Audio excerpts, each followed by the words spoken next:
റാലികളിലും party സമ്മേളനങ്ങളിലും തിക്കിലും തിരക്കിലും പെട്ട് ജനം മരിച്ചു വീഴുന്നത് ഇന്ത്യയിൽ അസാധാരണമല്ല. ഓരോ ദുരന്തങ്ങൾ കഴിയുമ്പോഴും ഇനി ഇത് ആവർത്തിക്കാതിരിക്കാനുള്ള നടപടികൾ വേണമെന്ന് പറയും. പക്ഷേ ഒന്നും നടക്കില്ല. ചർച്ചകൾക്കെല്ലാം ദിവസങ്ങളുടെ ആയുസ് മാത്രമേ ഉള്ളൂ. എത്ര കണ്ടാലും കേട്ടാലും പഠിക്കുന്നില്ല മനുഷ്യർ. കണ്ണീർ മാത്രം ബാക്കിയാക്കിയ ചില സംഭവങ്ങൾ, സമീപകാലത്ത് തിരക്ക് വിതച്ച ദുരന്തങ്ങൾ നമുക്കൊന്ന് നോക്കാം. 2023 മാർച്ച് 31 ഇൻഡോറിൽ നടന്ന ദുരന്തം. ഇൻഡോറിലെ പട്ടേൽ നഗറിൽ ക്ഷേത്രത്തിൽ രാമനവമി ആഘോഷങ്ങൾക്കിടെയാണ് മൂടിയിട്ട ക്ഷേത്രക്കിണറ്റിന്റെ കോൺക്രീറ്റ് പാളി തകർന്നു വീഴുന്നത്. അങ്ങനെ ആ അപകടത്തിൽ 36 പേരാണ് മരിക്കുന്നത്. 50-ലധികം പേർ അന്ന് ആ കിണറ്റിൽ വീണിരുന്നു. പിന്നീട് കിണറിലെ വെള്ളമൊക്കെ പമ്പ് ചെയ്ത് കളഞ്ഞായിരുന്നു രക്ഷാപ്രവർത്തനം നടന്നത്. അടുത്ത സംഭവം, ആൾക്കൂട്ടം വിതച്ച ദുരന്തങ്ങൾ സമീപകാലത്ത് കേരളത്തിലും ഉണ്ടായിട്ടുണ്ട്. കൊച്ചി കുസാറ്റ് ക്യാമ്പസിലെ അപകടം 2023 നവംബർ 24 ഈ സംഭവം നടക്കുന്നത്. കുസാറ്റ് ക്യാമ്പസിലെ ഗാനമേളയ്ക്കിടെ വിദ്യാർത്ഥികൾ ഓഡിറ്റോറിയത്തിനുള്ളിലേക്ക് ഇരച്ചെത്തിയതാണ് അന്നത്തെ അപകട കാരണം. അതിൽ ജീവൻ നഷ്ടമായത് 4 വിദ്യാർത്ഥികൾക്കാണ്. വിദ്യാർത്ഥികൾ കൂട്ടത്തോടെ വന്നത് മാത്രമല്ല, ആ ഓഡിറ്റോറിയത്തിന്റെ അശാസ്ത്രീയ നിർമ്മാണവും അപകടത്തിന്റെ ആക്കം കൂട്ടിയിട്ടുണ്ട്. ഈ കുസാറ്റ് അപകടം കഴിഞ്ഞ് മാസങ്ങൾക്കുള്ളിലാണ് അടുത്ത മഹാദുരന്തം സംഭവിക്കുന്നത്.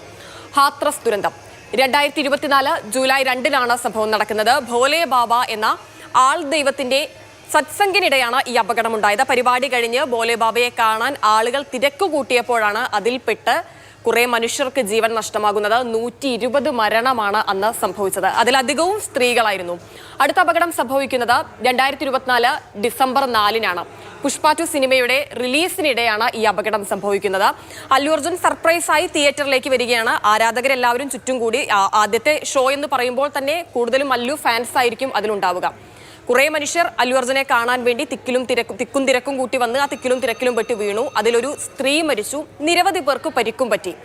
കരൂരിൽ ഈ വിജയുടെ റാലിക്കെത്തിയ ഒരു 70% പേരെങ്കിലും ടിവിക്ക് അധ്യക്ഷനെ കാണാൻ വന്നതല്ല, ഇത്രയും കാലം ആരാധിച്ച പ്രിയ നടനെ കാണാൻ വന്നതാണ്. അത് ആ ദുരന്തത്തിന് വലിയ ആക്കം കൂട്ടി. ഈ പുഷ്പ 2 റിലീസ് അപകടവും അതുപോലെ തന്നെ അതിര് കടന്ന ആരാധന വരുത്തിവെച്ച ഒരു അപകടമാണ്. ഒരു സ്ത്രീ മാത്രമേ മരിച്ചുള്ളൂ എന്ന് പറയുമ്പോൾ സത്യം പറഞ്ഞാൽ അത്ഭുതമാണ്. കാരണം അത്ര വലിയ തിരക്ക് അവിടെ ഉണ്ടായിരുന്നു. നിരവധി പേർക്ക് പരിക്കേറ്റിട്ടുമുണ്ട്. അങ്ങനെ അമിത ആരാധനയും ആഹ്ലാദവും വരുത്തിവെച്ച അടുത്ത അപകടം സംഭവിക്കുന്നത് 2025 ജൂലൈ 4 RCB വിജയാഘോഷത്തിനിടെയാണ് അപകടം സംഭവിക്കുന്നത്. RCBയുടെ IPL വിജയാഘോഷത്തിനായി ചിന്നസ്വാമി സ്റ്റേഡിയത്തിലേക്ക് ഇരച്ചെത്തിയ മനുഷ്യനാണ്. അതിൽ തിക്കിലും തിരക്കിലും പെട്ട് 11 പേർക്കാണ് ജീവൻ നഷ്ടമായത്. ഇനി അടുത്ത സംഭവം ഉണ്ടാകുന്നത് 2025 ജനുവരി 29 പ്രയാഗ്രാജിലെ മഹാകുംഭമേളയ്ക്കിടെയാണ് ഈ അപകടം സംഭവിക്കുന്നത്. മഹാകുംഭമേളയ്ക്കായി വലിയ ക്രമീകരണങ്ങളൊക്കെ ഒരുക്കിയിരുന്നു. പക്ഷേ ചില റോഡുകൾ അടച്ചതും ഗതാഗതം വഴി തിരിച്ചുവിട്ടതുമൊക്കെ ആളുകൾ ചില പ്രദേശങ്ങളിൽ മാത്രം ഒതുങ്ങി നിറയാനുള്ളൊരു കാരണമായി. അതാണ് അന്ന് ദുരന്തത്തിന്റെ വ്യാപ്തി കൂട്ടിയത്. കുംഭമേള നടക്കുന്ന വർഷങ്ങളിൽ ഇപ്പോൾ 1954 ഒരു കണക്കെടുത്ത് ഇങ്ങോട്ട് പരിശോധിക്കുകയാണെങ്കിൽ ത്രിവേണി സംഗമത്തിനിടെ മുങ്ങി മരിച്ചവരും തിക്കിലും തിരക്കിലും പെട്ട് മരിച്ചവരും ഒക്കെ നിരവധിയാണ്. ഇനി അടുത്ത അപകടം സംഭവിക്കുന്നത് അത് കഴിഞ്ഞ് ഏതാനും ദിവസങ്ങൾക്കുള്ളിലാണ്. 2025 ഈ വർഷം ഫെബ്രുവരി 15 ഡൽഹി റെയിൽവേ സ്റ്റേഷനിലാണ് ആ ദുരന്തം സംഭവിക്കുന്നത്. നിരവധി ആളുകൾ കുംഭമേളയിൽ പങ്കെടുക്കാനായി പ്രയാഗ്രാജിലേക്ക് പോകാൻ നിരവധി പേർ ഡൽഹി റെയിൽവേ സ്റ്റേഷനിൽ തട്ടിച്ചുകൂടി. വലിയ തിക്കും തിരക്കുമുണ്ടായി. അതിന്റെ ദൃശ്യങ്ങളൊക്കെ അത്രത്തോളം ഭീതിപ്പെടുത്തുന്നതാണ്. വലിയ തിരക്കുണ്ടായിട്ടും അത് നിയന്ത്രിക്കാൻ അന്ന് കാര്യക്ഷമമായ ഇടപെടലുകളൊന്നും തന്നെ റെയിൽവേയുടെ ഭാഗത്തു നിന്നും ഉണ്ടായില്ല. അത് അപകടത്തിന്റെ വ്യാപ്തി കൂട്ടി.